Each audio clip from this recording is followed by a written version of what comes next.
Sot në hapësirën e intervistës do të flasim për situatën e rëndë të krijuar nga përmbytjet në Maqedoni, por edhe për krizën politike e cila vijon prej gati një viti. Me mua në studio është bashkuar ish ambasadori i Shqipërisë në Maqedoni, zoti Arben Çeiku. Mirë se erdhët. Mirë se gjej. Zoti Çeiku, duket një situatë gati apokaliptike, breshër, shi, përmbytje brenda një nate, 21 viktima, 6 të humbur, ndërkohë edhe 10 të tjerë janë të plagosur. Çfarë mendoni se e ka shkaktuar gjithë këtë ngjarje në kaq pak kohë? Duket se katastrofat nuk parashikohen, por ama edhe një përgatitje jo e duhur nga ana e shtetit, apo jo? Së pari, faleminderit për mundësinë që më jepni që të shpreh kushtimet e mia nëpërmjet këtij ekrani gjithë familjeve të prekura që kanë viktima nga kjo tragjedi natyrore dhe të shpreh solidaritetin tim me gjithë ata që janë prekur nga ky vërshim dhe nga kjo situatë dhe të inkurajojmë të gjithë institucionet që po merren intensivisht me paksimin e pasojave dhe dëmeve të shkaktuara nga ajo çfarë ndodhi. E para, e dyta, për sa i përket ngjarjes konkrete, natyrisht që nga raportimet del që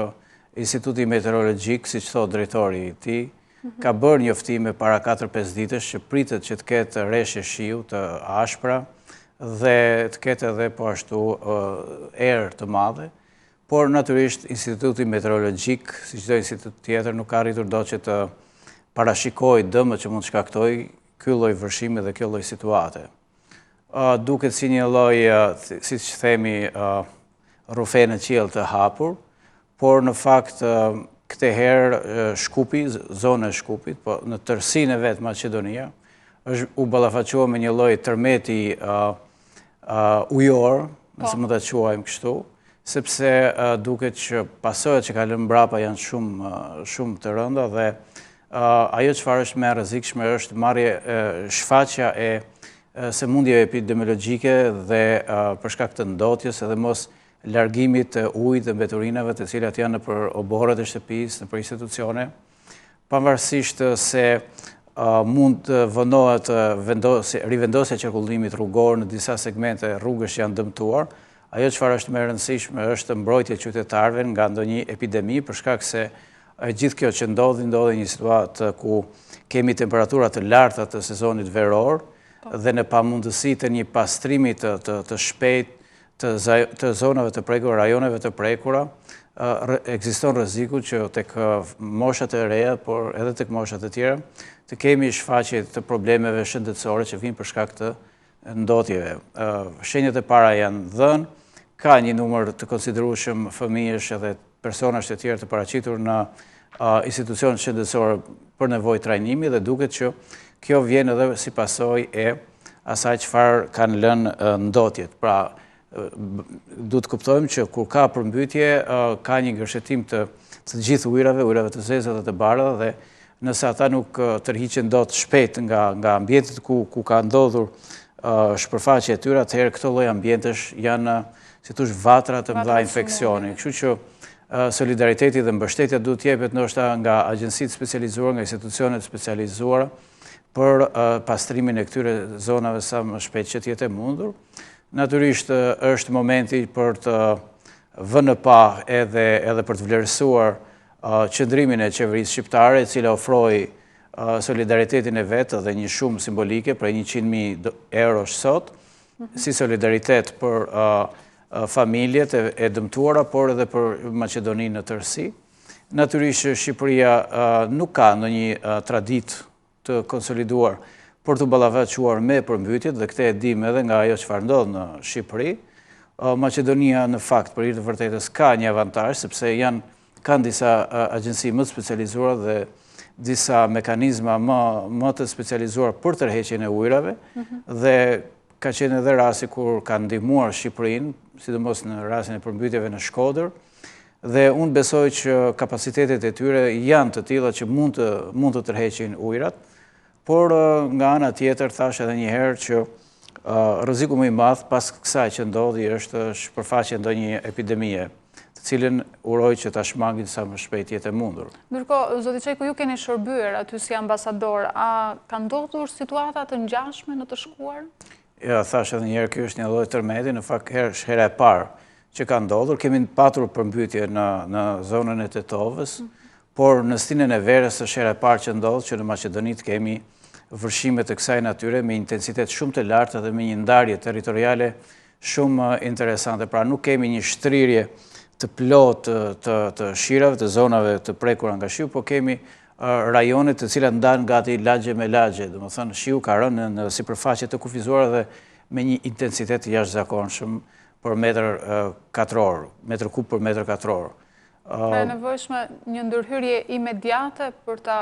qetësuar disi situatën dhe për të parandaluar pastaj edhe këtë pjesën e sëmundjeve, cila do t'ishte? Tani në përgjithësi në rajonin e Ballkanit kemi një fenomen të riurbanizimit të qyteteve dhe përreth qyteteve tradicionale të paraviteve 90 kemi një fash urbane të re, e cila përveç numrit të madh të popullsisë ka shkaktuar, ka sjellë me vete edhe problematika që lidhen me urbanizimin, si janë rrugët, kanalizimet, distancat dhe të gjitha ato infrastrukturën e nevojshme që duhet të jetë për mbrojtje nga raste të tilla, por raste të ngjashme që kemi vënë re edhe tek kur ndodhin zjarre në lagje apo në shtëpi të caktuara, në pallate ku është e vështirë që të ndërhyjet me mjetet e nevojshme. Kështu që ky është një fenomen ndër Ballkanas në fakt, por edhe në rajonin e Shkupit, lagjet të cilat janë përmbytur, në fakt janë lagje të pazhvilluara siç duhet. Përveç disa rrugëve, pjesa tjetër infrastrukturës në fakt lë për të dëshiruar. Natyrisht që nuk janë shkaku kryesor këto. Unë besoj që si çdo qeveri tjetër dhe qeveria e Maqedonisë, institucionet përkatëse, do të nxjerrin mësime nga kjo përmbytje për të parandaluar raste të ngjashme në të ardhmen. Dhe me aq sa shoh ka një sensibilizim dhe një konvergim energjish dhe vullnetesh pozitive në Maqedoni, pavarësisht ndasive politike apo etnike apo edhe fetare, duket që i gjithë populli i Maqedonisë është prekur, i cili është prekur njëkohësisht dhe një trajtësisht nga këto përmbytje dhe nga ky fenomen, ka ofruar solidaritet për tejkalimin e situatës dhe kjo është për të përshëndetur. Ne shpresojmë që do ta marrin në konsiderat, sigurisht që do të jetë ky shembulli për të ndjekur më tej pastaj për të parandaluar të tjera përmbytje, po megjithatë nuk kanë arritur të marrin në konsiderat përmbytje që janë zhvilluar në vende të tjera të rajonit, siç ishte për shembull në Bosnja apo në Serbi me viktima dhe ato. Ndoshta duhet të kishit marrë në konsiderat situatën e fshive për të parandaluar tragjedin. Thash edhe një herë, vendet e Ballkanit në përgjithësi kanë të njëjtat problematika dhe nuk është për të çuditur që edhe Shqipëria në një moment të caktuar, nëse do të ndodhte i njëjtë situatë vërshimi ujërash apo i njëjti intensitet rreshjesh në një zonë të caktuar, do të ishte e vështirë për të menaxhuar. Këto janë fenomene natyrore të cilat nuk mund të parashikohen plotësisht edhe nuk mund të parandalohen, por duhet natyrisht pajtohem me juve që duhet çdo institucion duhet marrë parasysh masat për të përballuar me këtë situatë dhe për të minimizuar dëmet dhe pasojat që vinë pas saj, sepse ndoshta në frontin e parë të ballafaqimit me situata të tilla ndoshta është e vështirë, sepse ne shohim fenomene të tilla natyrore edhe në shtete të tjera të zhvilluara, kemi parë edhe në shtete të tjera të Bashkimit Evropian, kemi parë në Greqi, për shembull zjarre masive që është e vështirë të ndalohen, kemi parë në Shtetet e Bashkuara, kemi parë në vende të tjera. Në Kaliforni e tjera, pra emergjencat civile në fakt duhet që të plotësohen para me mekanizmat e nevojshme, me pajisjet e kam fjalën, dhe me ekspert të cilët mundet që në gjatë kohës që ka situata të qeta të hartojnë projekte dhe të parashikojnë ballafaqimin me këto situata të papritura që mund të ndodhin. Për të parandaluar. Teorikisht këto mund të ndodhin, thash edhe një herë, në çdo vend, nuk është se mund të ndodhin vetëm në Maqedoni apo siç ndodhin në Serbi. Rëndësishme është që edhe vendi ynë të nxjerrë themi agjencitë ligjzbatuese dhe sigurisht sektori i emergjencave civile, ushtria, policia dhe të gjithë njësitë bashkiake të nxjerrin të themi mësime nga kjo që ndodhi në Maqedoni, sepse askush nuk mund të parashikojë atë që mund të sjellë natyra. Ne kemi të përsëritura situata të tilla fatmirësisht pa viktima. Pa viktima dhe natyrisht ne po shkojmë drejt stinës së shirave tani pak a shumë, pavarësisht se jemi gati në mesin e sezonit veror. Por mendohet se mund të jetë shumë më keq pastaj në sezonin e dimrit. Unë mendoj se është momenti që kjo këmban alarmi që vjen nga Maqedonia të dëgjohet, ndoshta edhe në Shqipëri, sidomos në zonat që kanë her pas here probleme me përmbytje. Ndoshta është herët për të folur, po nga kontaktet që ju keni, a ka një bilanc të dëmeve të shkaktuara nga përmbytjet? Fatkeqësisht veç viktimave që është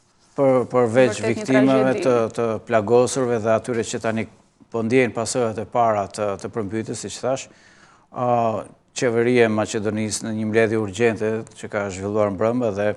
në kontakt që ka sot me agjencitë e tjera dhe bazuar në njoftim të Ministrisë Jashtme të Maqedonisë, duke që thuhet që të gjithë agjenci dhe institucionet po grumbullojnë informacionin e nevojshëm për të parë shkallën e dëmeve, natyrën e dëmeve dhe pastaj për t'u vënë përballë ndihmën dhe solidaritetin që kanë ardhur nga shtetet tjera dhe Ministria e Jashtme, me këtë rast shprehu dhe falënderimin për Shqipërinë dhe vendet fqinje që kanë ofruar solidaritet me Maqedoninë, dhe ata bën të qartë se do të ketë një bilanc të shpejtë të gjithë këtyre dëmeve, pastaj do të ketë edhe një lloj raporti për shpërndarjen e ndihmave dhe të mbështetjes që vjen nga jashtë apo edhe nga vetë shteti i Maqedonisë. Veç vendeve fqinje si Shqipëria, Kosova, Serbia dhe Bullgaria, edhe Bashkimi Evropian gjithashtu ka ofruar ndihma për Maqedoninë. Në fakt, marrëdhënia mes Shkupit dhe Brukselit pas skandaleve të njëpasnjëshme, por edhe pas krizës politike, duket sikur nuk ka qenë në maksimumin e saj. Ndërkohë, çfarë pritet të përmirësojë kjo situatë në këtë marrëdhënie? Natyrisht që në çdo komunikim fatkeqësitë natyrore marrin prioritet, por nga ana tjetër fatkeqësitë natyrore nuk mund të justifikojnë dhe nuk mund të tejkalojnë problematika që lidhen me zbatimin e ligjit, me demokracinë, me funksionimin e parlamentarizmit, me... Po të paktën do të ndikojnë alokimin e fondeve? Kam përshtypjen që Bashkimi Evropian në këtë rast alokimin e fondeve ka të përkufizuar dhe ka të qartë në kornizën e ndihmës dhe asistencës për rastet e emergjencës, kurse përsa i përket raportit tradicional me Maqedoninë, them tradicional duke marrë në konsiderat periudhën e fundit një vjeçare, ka një raport, themi, gjysmë të ngrirë me Maqedoninë, për shkak se marrëdhënie vështirë politike për brenda Maqedonisë ka vështirësuar dhe marrëdhënien e Bashkimit Evropian me Maqedonisë, ashtu edhe të Shtetet Bashkuara të Amerikës me Maqedoninë. Pra, kriza politike, e cila nëse mund të themi në termat ditor, një lloj përmbytje nga akuzat dhe skandale të mëdha që dolen në sipërfaqe nga opozita dhe nga ajo çfarë solli pastaj një ashpërsim të komunikimit dhe dialogut ndërpolitik, nga Bashkimi Evropian kërkohet që kjo të tejkalohet me një proces zgjedhor të besueshëm. Fakti që zgjedhjet janë shtyrë dhe nuk kemi ende vërtet një datë të përcaktuar kushtetuese për zhvillimin e zgjedhjeve të reja, tregon që Maqedonia vazhdon të betet një tranzicion dhe stagnacion politik tepër të rrezikshëm, dhe kjo vjet re edhe tek qeveria aktuale, e cila po lexoja lajmet edhe një pjesë e medjave, në fakt paragjykonin ish kryeministin Gruevski, i cili kishte ofruar themi më shumë ndihmë edhe më shumë mbështetje dhe prezencë tek kryeministri aktual, i cili në fakt është kryeministri i VMRO-s, pra është kryeministri i partisë tij. Dhe ironia ishte se sipas medjave që Gruevski sillet si kryeministër në detyrë. Në fakt, kjo është një qeveri kalimtare e cila nuk e ka autoritetin e mjaftueshëm për të zgjidhur problemet. Kjo është një qeveri që në fakt mund të ballafaqohet me situata të tilla të emergjencave civile, por kjo nuk është një qeveri që mund të ballafaqohet me emergjencat e demokracisë që ka Maqedonia, me zbatimin e ligjit. Dhe natyrisht edhe në vizitën e fundit të ndihmës sekretares Njuland u lanë detyra dhe u kërkua që Maqedonia të lëvizë në drejtim të zgjidhjes politike të krizës së brendshme, sepse Maqedonia, ashtu si dhe Shqipëria, një pjesë e vendeve të Ballkanit perëndimor, janë vende partnere dhe bashkëpunuese me Shtetet e Bashkuara të Amerikës, edhe një vend aspirant për në NATO si Maqedonia nuk mund të qëndrojë pafundësisht e ngërthyer një krizë politike nga e cila nuk gjen dot rrugë zgjidhje për të dalë. Komisioni që është krijuar mes palëve për rishikimin e të gjithë kërkesave dhe prioriteteve për pranimin e datës së zgjedhjeve, besoj që do t'javë vlerësimin e vetë së shpejti. Ndoshta kjo tragjedi që ndodhi në Maqedoni me përmbytjet, ka freskuar, them, sadopak edhe emocionet politike të partive politike dhe i ka bërë gati ata për një zgjidhje më të qëndrueshme. Natyrisht, nëse mund ta themi figurshëm, nga kjo përmbytje e pësuan të gjithë, edhe shqiptarët edhe maqedonët, pavarësisht dallimeve partijake, politike, të gjitha me radhë. Pra, përmbytja nuk pati një seleksionim politik. Kjo e vënd paralelisht me atë çfarë shkakton mungesa e demokracisë është dhe mungesa e një zhvillimi të Maqedonisë, stagnacioni i Maqedonisë shkakton të njëjtat pasoja pavarësisht se kush jeton në Maqedoni, jetojnë shqiptarët, maqedonët edhe pjesë të tjera të multietnicitetit maqedonës, apo është vetëm për një palë. Duket se njëra palë, themi, pjesa që ka qenë në vazhdimsi në qeverisje, VMRO dhe njerëzit e saj, duket më të favorizuar, por në fakt dëmi që i shkaktohet Maqedonisë nga kjo situatë kritike është i njëjtë për të gjithë qytetarët e Maqedonisë, përjashton një pjesë të vogël të personazheve, të cilët vazhdojnë ta mbajnë peng ndoshta vendin me këmbgulësinë e tyre për të vënuar zgjidhje që i hapin vendin një perspektivë euroatlantike. Është e largët kjo perspektivë? Kjo perspektivë lidhet së pari me zhvillimin e zgjedhjeve të lira të reja të ndershme dhe lidhet edhe me zbatimin dhe me vjushmërinë e drejtësisë në Maqedoni. Duhet kemi parasysh se Maqedonia ka një prokurori speciale, ashtu siç ndoshta është parashikuar edhe në draftin, në reformën tonë të drejtësisë, pra do ketë një edhe pikërisht Maqedonia ka një prokurori speciale e cila është ndërtuar bazuar mbi akuzat, por edhe mbi prioritetet e vendit për luftën kundër krimit të organizuar dhe sidomos korrupsionit në nivele të larta. Dhe natyrisht që edhe në Maqedoni vjen re përpjekje të faktorëve politik për të mbajtur vendin në një stagnacion, një qorësokak, dhe për ta vështirësuar funksionimin e prokurorisë speciale dhe ndoshta së shpejti edhe të gjykatës speciale, të cilat do të krijojnë një hapësirë të mundshme për qytetarët që të arrijnë të bëjnë diferencimin midis shërbësve të civile dhe shërbësve institucionale dhe atyre që janë, themi, emblemat të korrupsionit dhe të krimit organizuar. Të dyja janë të lidhura me njëra tjetrën, janë sfida me të cilat Maqedonia do vazhdojë të ballafaqohet. Periudha në vazhdim është një periudhë sfiduese për vendin. A tregon kjo se Maqedonia është një shtet i dobët ose i dobësuar pas krizave dhe ngërçeve të shumta të brendshme dhe të jashtme? Maqedonia në fakt ka qenë një vend, themi në terma të përgjithshëm, një vend normal për të qenë e denjë për të bërë pjesë e NATO-s, ka qenë në një tryezë me Shqipërinë dhe me Kroacinë për të antarësuar në NATO, por për shkak të politikave egocentriste dhe arriviste të një kryeministri që deshi të ndërtoi një mini mbretëri për vetë dhe partinë e vetë, e çoi Maqedoninë në një izolim, të themi, dhe në një varfërim të mëtejshëm. Hapat kanë qenë thjesht vend numëro, nuk ka patur hapa para, minimalisht që nga viti 2010, kur filloi zbatimi i projektit Shkupi 2014, i cili u pasua ecin paralelisht me ndërtime fizike, por nga ana tjetër edhe me një trajtim politik ndaj shqiptarëve, të cilët i vurin një pozitë shumë të vështirë, dhe futin në farë mënyre ose riktheu elementet e përqarjes sociale dhe etnike në Maqedoni, dhe në moment që dorëzoi pushtetin ose postin e tij si kryeminist, sepse pushtetin akoma vazhdon ta mbajë, la pas një qeveri të zhytur në probleme dhe një vend të zhytur në probleme me dyert të mbyllura përreth dhe natyrisht që kjo nuk ishte një gjë e mirë për Maqedoninë. Produkti i gjithë asaj lloji politike ishte një Maqedoni më e varfër, siç thatë ju, më e lodhur dhe ndoshta një qeverisje tjetër me një performancë tjetër mund të rikthej parametrat e dikurshëm të një ecurie të zbatimit të reformave, implementimit të kërkesave të Bashkimit Evropian dhe natyrisht edhe duke krijuar një hapësirë, një mundësi zgjidhje për problemin që ka me Greqinë për emrin kushtetues.